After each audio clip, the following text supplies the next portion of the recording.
Dakle, Sanja, filmski festival u Cannesu smatra se svjetskim prvenstvom u filmovima.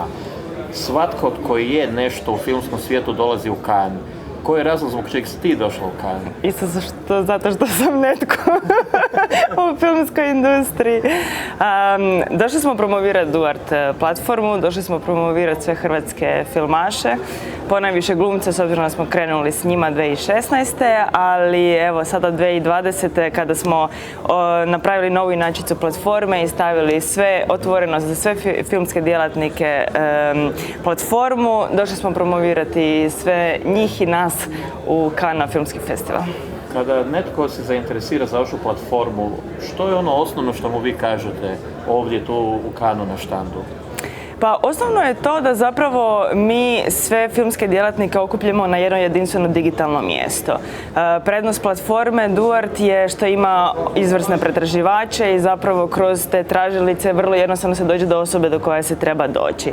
S druge strane promoviramo naravno hrvatske filmske djelatnike kao izvrsne profesionalce, hrvatske glumce kao izvrsne glumce i da je to jedan od razloga zbog čega bi oni trebali doći snimati u Hrvatskoj. Znači ne samo zbog predivnih lokacija i svega toga što se već zna o Hrvatskoj kao filmskoj zemlji, već i da imamo izvrsne crew. Je li to znači da je preduvjet ili nije da netko snima u Hrvatskoj da se zainteresira za glumce i tehničke djelatnike ili na ovaj način se promoviraju oni za potencijalno filmove koji se snimaju izvan, recimo, ex-Jugoslavije? Odnosno da ih može bilo tko u bilo kojem trenutku angažira za snimanje filmova? Naravno. Naš primarni cilj je zapravo sve naše kreativne i talentirane ljude probijati granice Hrvatske i angažirati van granica Hrvatske. Naravno, cilj Duart platforme je okupiti druge zemlje na platformi i promovirati i te ljude. Znači napraviti jedno jedinstveno digitalno mjesto gdje zapravo netko iz ugodnosti doma u LA-u može izgooglati i naći ljude koje mu trebaju. I te ono što bi se rekao ne nekako na blef putem Google-a, nego putem Duart platforme gdje onda sve na jednom jedinstvenom mjestu može pogledati njihove materijale, njihove stvari koje su već odradili, njihove profesionalne reference i direktno ih kontaktirati. Banalno pitanje, je li netko dobio posao zato jer je neki producent ili agent našao glumca na vašoj platformi i nakon toga je ta osoba nazvala i rekla mi smo zainteresirani za dobiti tog glumca? Naravno, mi surađujemo sa velikim produkcijskim kućama koje onda dolaze u Hrvatsku snimati i angažiraju lokalne producente. Te lokalni producenti angažiraju nas, ali svakako da je Duart nekakva referenca.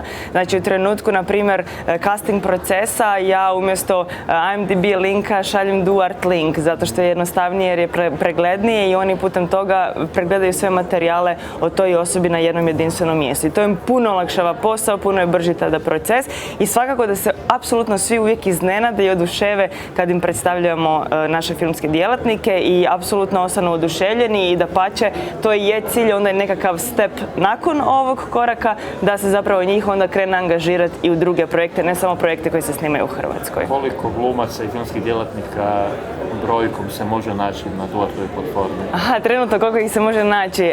Trenutno imamo oko 500-tinjak ljudi na platformi, što profesionalnih korisnika u vidu tvrtki, što privatnih individual korisnika. Međutim, ono što je nekakva brojka koja je stvarno fascinantna je da smo do sada angažirali oko 80-ak korisnika Duart platforme u inozemnim projektima i to projektima poput Netflixa, Amazona, Lionsgate-a i takvih. Primjerice, koji su to bili naslovi? To su bili naslovi, znači naslov koji je trenutno u kinima, Hitman's Wife Bodyguard, što je stvarno hollywoodski hit i jedno 6 hrvatskih uloga je bilo na tom projektu. Također tu je i Amazonov TV pilot The Dark Tower koji se snimao za Amazon. Filmovi koji tek dolaze, o kojima ne smijem puno reći. Jedan Netflix koji se trenutno završio je zapravo snimanje u Splitu i jedan koji je tek sad u pripremi, u preprodukciji. Kad se završi snimanje bilo kojeg od tih projekata, da li od producenata dobivaš feedback? A naravno, uvijek. Uvijek se dobije i onaj loši i onaj pozitivan feedback. Naravno, jako mi je drago uvijek što je to najčešće pozitivan feedback. Budu svi jako zadovoljni, naročito nakon dugih snimanja koje znaju biti i noćna snimanja i zahtjevna snimanja. Obično i redatelji i producenti budu jako zadovoljni sa našom ekipom i to je na kraju krajeva i razlog zašto se takve produkcije vraćaju u Hrvatsku. Znači, nama nije u interesu naravno odraditi jedan projekt i više nikad nešto slično, nego održavati te kontakte i raditi još bolje projekte i još više projekata. To znači zapravo da je tvoj cilj da okupiš na platformi doslovno sve hrvatske glumce i filmske djelatnike? Je, to je bio moj primarni cilj. Naravno, tu hrvatska industrija nekad prepoznaje, inovacije nekad ne prepoznaje, nekad im malo treba duže vremena, ali zato smo se, hoću reći, plasirali automatski na nekakvo globalno tržište. Platforma je cijela na engleskom jeziku i namijenjena je stvarno na širenje i na globalno tržište, ali naravno primarni cilj je pomoć hrvatskim filmašima da dobe tu vidljivost koju trebaju imati. Zato smo danas u Cannesu, da ih promoviramo, imamo njihove fotografije, njihove materijale i stvarno ja kažem, evo neki dan me kolegica pitala, blago ti si, ja bih rado da sam tamo s tobom. I ja sam rekla, pa na neki način i jesi, jer platforma okuplja sve nas i mi promoviramo sve nas. Kada ovdje u Cannesu na sastancima razgovaraš sa strancima, što njih zapravo najviše zanima pri tvojoj promociji Duarta?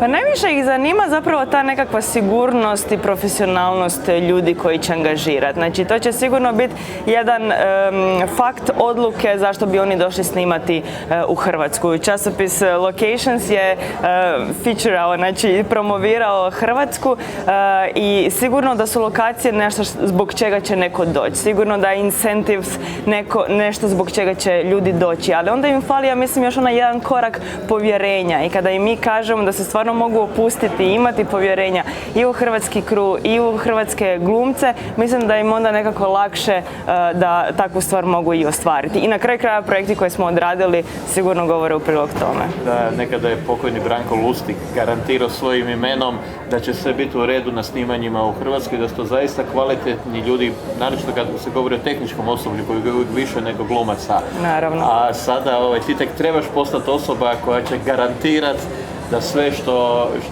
će iz Duarta doći u neku produkciju da će biti zaista visoko kvalitetno. Je, a mislim to je početni dio razgovora sa bilo kojim producentom. Znači ja kao casting direktor sam jedna od prvih osoba angažiranih na projektu. Znači nekad produkcijski ugovor još nije ni sklopljen i ja odradim primarni sastanak sa producentom iz Amerike.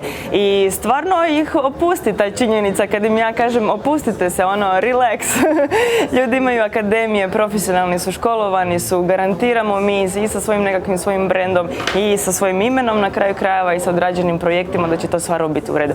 Naravno uvijek se može dogoditi nekakva neočekivana situacija ili da smo angažirali nekoga ko možda se nije snašao u tom trenutku, ali to se evo rijetko do sad se nije dogodilo, tako da nadam se da ni neće u budućnosti. Koja je u tom kontekstu suradnja sa HAVC-om? Dobro pitanje. S obzirom da se i HAVC ističe stalno i lokacije i broj koprodukcija koje se snimaju u Hrvatskoj, znači trebali bi nužno biti povezani jedne s drugima. Apsolutno, ja ih uvijek pozivam na suradnju i uvijek i tražim i primam i dajem podršku i njima i oni nama koliko mogu u svojim mogućnostima. Mislim da evo po strategiji razvoja hrvatske filmske industrije koja se napravila pretprošle godine, zapravo istaknut je bio taj workforce.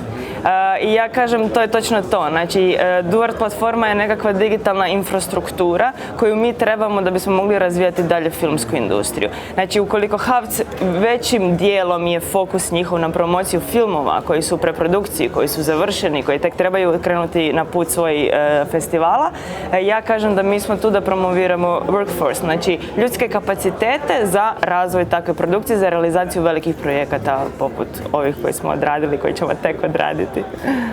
Ovakve ili slične platforme postoje i u drugim zemljama, naročito u istočnoeuropskim zemljama. Znači svi nastoje privući na sve moguće načine, nazovimo to tako, glumce i strane produkcije da dođu snimati u njihovo zemlje. Kada ćemo doći do razine da Hrvatska postane ozbiljan, nazovimo to tako, ozbiljan kandidat za bilo koju produkciju koja je zainteresirana snimati u nešto jeftinijim, a jednako kvalitetnim uvjetima. Kada će Hrvatska postati konkurentna?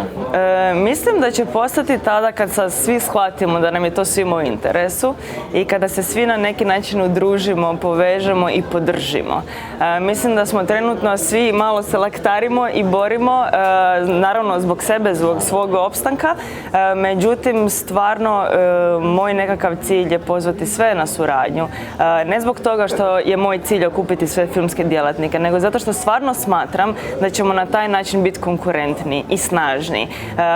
U procesu rada kao casting direktor kada dobim 25 web stranica od glumaca, to je jako zahtjevno pregledati svaku od njih. Ali kada na Duartu pretražujem bazu podataka i izlistavam ljude, onda mi je puno jednostavnije, puno brže i zato mislim da kada se povežemo, kada shvatimo da zapravo svi nastupamo na istom tržištu i da smo jači kad smo skupa, mislim da ćemo tada polučiti puno veći uspjeh nego do sada.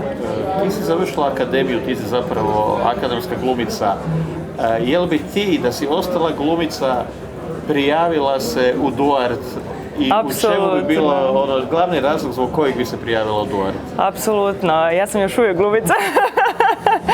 Ali apsolutno, pa zato što smatram, kao prvo, takve stvari postoje u svijetu i takve stvari u svijetu su normalne. Znači, neko poput mene koji jako dobro istražuje tržište, zna šta je na tržištu aktualno. Duart bi svakako podržala jer dolazi iz moje zemlje i nešto je inovativno i kreativno i novo i digitalno što treba apsolutno podržati. S druge strane, činjenica je da smo mladi, da smo novi, da treba vremena da takva stvar saživi na velika zvona, ali isto tako odradili smo velike projekte gdje ipak na neki način garantiramo i poslove koje smo objavili početkom 2020. i taj news dio gdje smo otvoreni uvijek za promociju naših ljudi, za odraditi intervju s njima, za promovirati njihove i predstave kazališne i filmove. Tako da apsolutno bih podržala sama svoj projekt. Je li to? Valjda je, ne znam. Jer ne gledam i tebi video, meni je dovoljno za tekst. A gledam tvoj video da ti ne bude sad rasteknula ljudi na pola, kaže ovo je dosadno. Zato gledam da.